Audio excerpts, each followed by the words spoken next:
Joining us now from New York, Alice Stewart. Well, she was a former key operative in the Mike Huckabee operation. In fact, she called me on my cell about a month ago, and back from the 2008 campaign, I had her name in my phone, and so the phone rings, and it pops up, key Huckabee operative. I'm like, who the hell is this? That was from 2008. That was Alice Stewart. She also served as Ted Cruz's spokesperson for a while. Sorry, Alice, in the Cruz campaign. Sorry, we kicked your butt, but you did a good job. And now she's a contributor to CNN and a writer and all that good stuff, and dialed into the Republican Party and the GOP. Hey, Alice, good to have you with us right here on your Source for the Truth in America. Great to be with you, John. I appreciate it. And I'll tell you what, key operative sounds much more exciting than what my actual real job was. So let's stick with that. Key operative sounds really. I know. It came up, right? And it came up, key operative, and I'm like, who is this? This is Alice Stewart. It was back from 2008 campaign. So I must have put that in there in like 2007, a key operative. So that was when I was covering the Huckabee campaign, which you guys got totally screwed in Greenville. I don't know how I remember this stuff, but I went there. This was the South Carolina primary, and Mike Huckabee came in Saturday morning to Greenville, which was his base. He was going to win that state. If he wins Greenville, he's the nominee because he wins South Carolina, and then he was going to win the majority of states on Super Tuesday. And this was 2008. Romney had already screwed you guys. He dropped out and went to Nevada or something in order to help McCain. And then Fred Thompson stays in, even though he was getting out, so he could help McCain. Remember all this? And then you get off the plane with Janet. Very painfully. And it's pouring, raining. Remember that? Remember? It was rain and snow in the upstate, which was our key area of support. And that and Fred Thompson didn't help matters. No, Thompson was getting out the next day. He couldn't win. He stayed in just to screw Huckabee. But I was there, and when you guys got off the plane, like it was like 8 a.m., and it was raining and sleeting and snowing, and I'm like, they're going to lose because that was your base, and you couldn't get the vote out. And I thought you were going to win upstate, win South Carolina, and then you would have been the nominee. No question about it. But it didn't turn out that way, right? You had that storm. Things happen. Alice, let's get to DACA. The false information that is going on out there is maddening. Number one, the president virtually ended the DACA program yesterday. There's no more new applications. 690,000 people are in the system. Those that are reapplying, that do it before October 5th, they'll get processed in September. Those that have reapplied, they'll get processed. There's 33,000 new applications that have already came in. Those will get processed. But there is no 6-month window. I don't know where that came from. And secondly, if Congress doesn't act through either amnesty or extending this program and making what was illegal legal, then it's dead. So why aren't people seeing this? And what are they talking about 6 months? Can you elaborate on this? Sure. First, I mean, let's start with the basics here, John. As you know, and your listeners know, President Trump campaigned and won on strict immigration reform, and doing away with President Obama's overreaching, unconstitutional executive orders. And what he did yesterday checks off both of those key campaign promises. So why the outrage? Why are people so shocked that he's following through on his campaign promise? And this is exactly what he said he was going to do. And furthermore, President Obama himself even acknowledged that changes needed to be made. And for a president to go in, as he indicated years ago during an election year, is a stopgap measure. He acknowledged this was a stopgap measure. And the feigned outrage by Democrats blaming what's happening to Dreamers on President Trump is laughable, because President Obama promised something he couldn't deliver for the rest of their lives. He promised something, he made a promise to these people that would only extend through his presidency, knowing that the next president could very easily and every right to overturn his executive order. So the outrage by those on the left is clearly misplaced. And President Obama is the one that set up the situation that we're in now. And I do agree that the president is right to say, Congress, you need to step up. You need to make the necessary immigration reforms to address the Dreamers and put the ball in Congress's court. I think that is the exact right move by the president to do, and I think it's time for Congress to act on this. Okay, but define act, because, Alice Stewart, the only thing that Congress can do is either extend the program that is illegal to make it legal, just say, okay, DACA's in, everybody come in and apply, we'll go forward, or to grant amnesty to the 690,000 people that are in the program. So when you say get Congress to act on what? They can only extend it or give amnesty because Trump yesterday shut the program down. Right. Well, I do agree that we can't grant blanket amnesty. I'm not certain exactly what the right solution is. I'd love to hear what your solution would be, but I don't think granting blanket amnesty is the solution. So I think Congress needs to get in there and address it.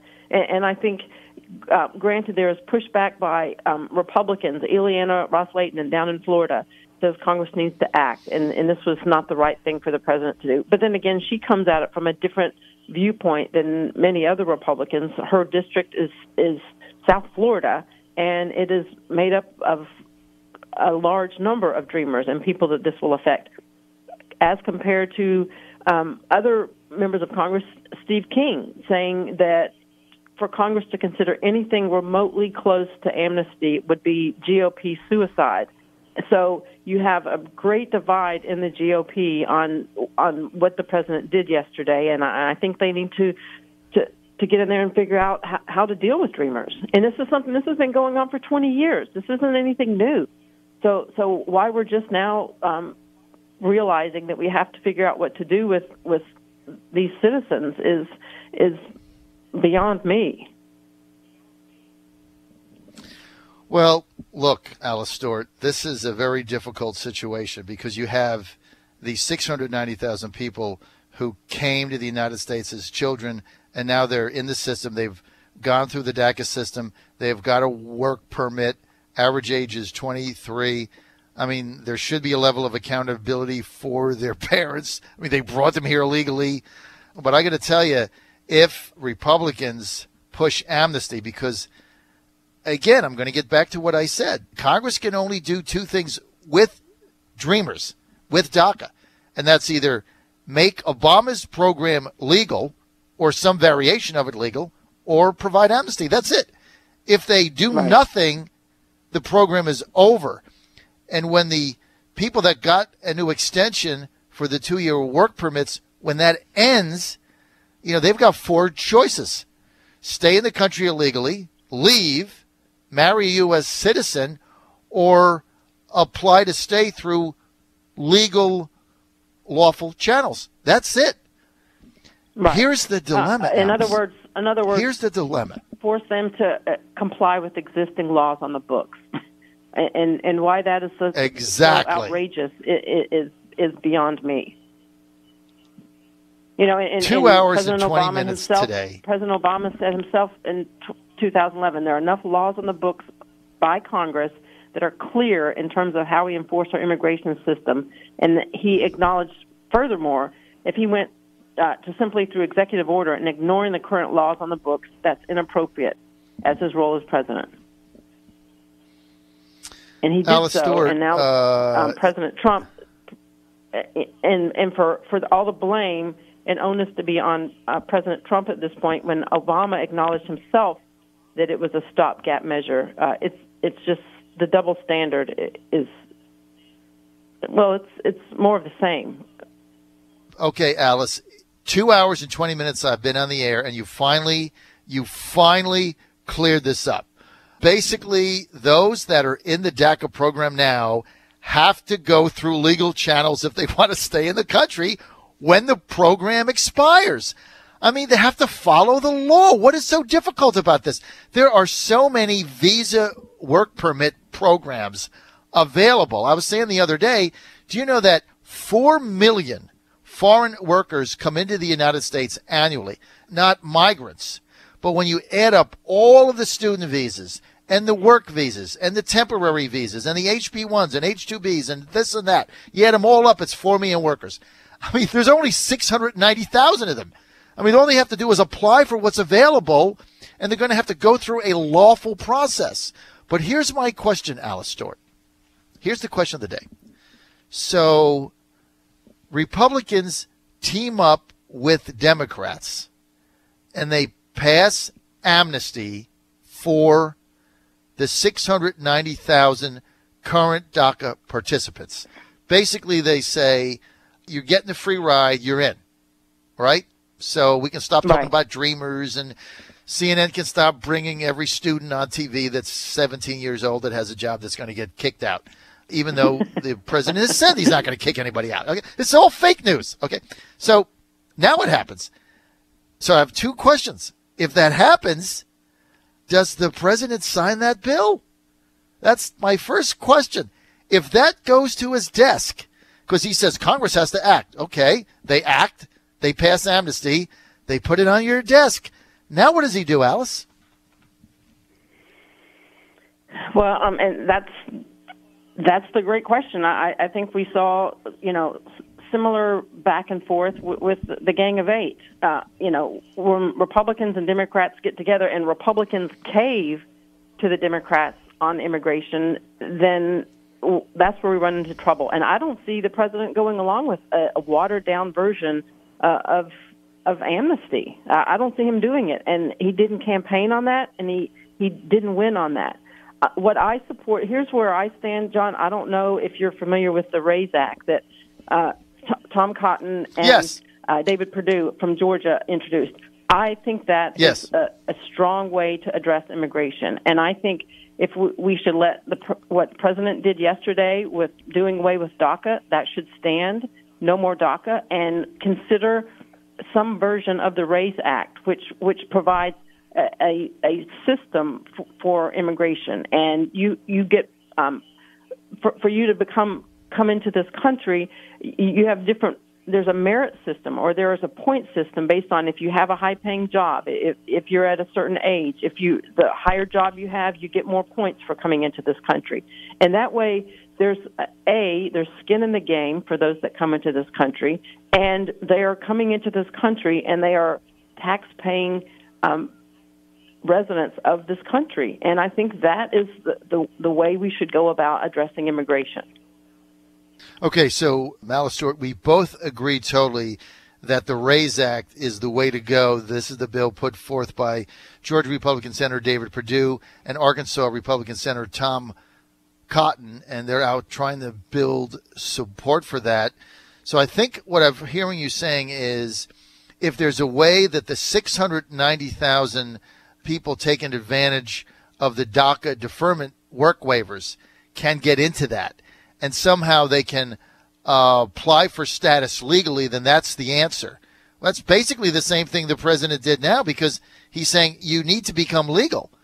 But it still begs my question, though, that there is going to be an amnesty bill on the president's desk, okay? There's going to be an amnesty bill, and Republicans are going to get with Democrats on this Dreamers, and they're going to pass it because it's bubbling up now.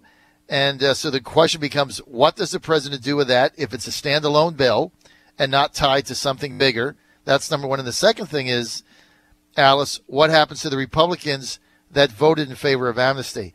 My position, that I want to get your thoughts on it, is that every one of those is going to get a primary challenge.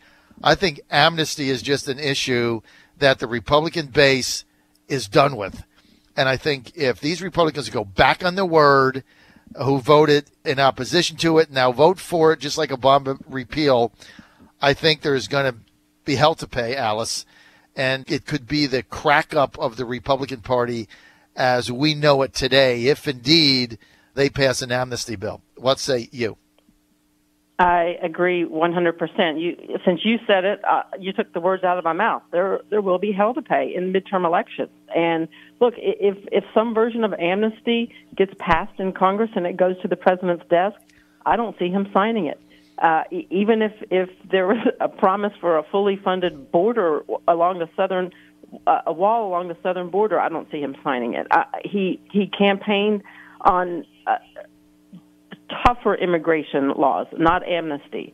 And Sarah Huckabee Sanders said yesterday, look, if you guys can't get together in Congress and get this done, then get out of the way and put someone in there that can get it done.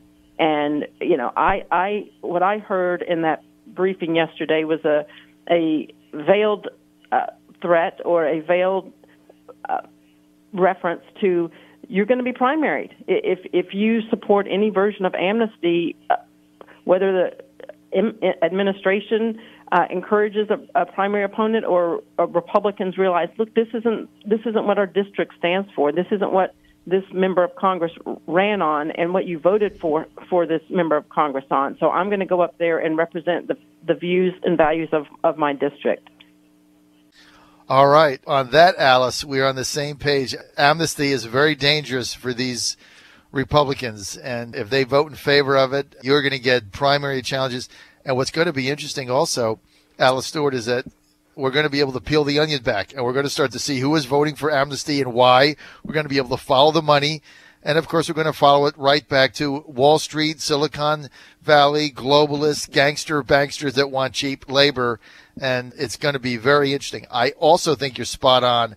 I think if that hit the president's desk, he would have no choice but to veto it. I want to thank Alice Stewart for being on this. Alice, great dialogue. And thanks for clearing so much up for us in such a short period of time. Great to have you with us. We'll have you back hopefully on a regular basis. If you want to follow Alice on Twitter, it's real easy. It's at Alice Tweet. What a cool Twitter handle, at Alice Tweet. Hey, Alice Stewart, Key Huckabee Operative, 2007. Thanks for being with us. You were a baby John, back then. What were you like, you. 20? You're like 20 years old back then. All right, great to have you with us, Alice. I wish great talking with you and keep fighting the fight, John. Okay, thank you so much, Alice. You also, Alice Stewart on the John Fredericks Radio Network, Trucking the Truth, playing a whack-a-mole with all the fake news out there. It's pretty interesting.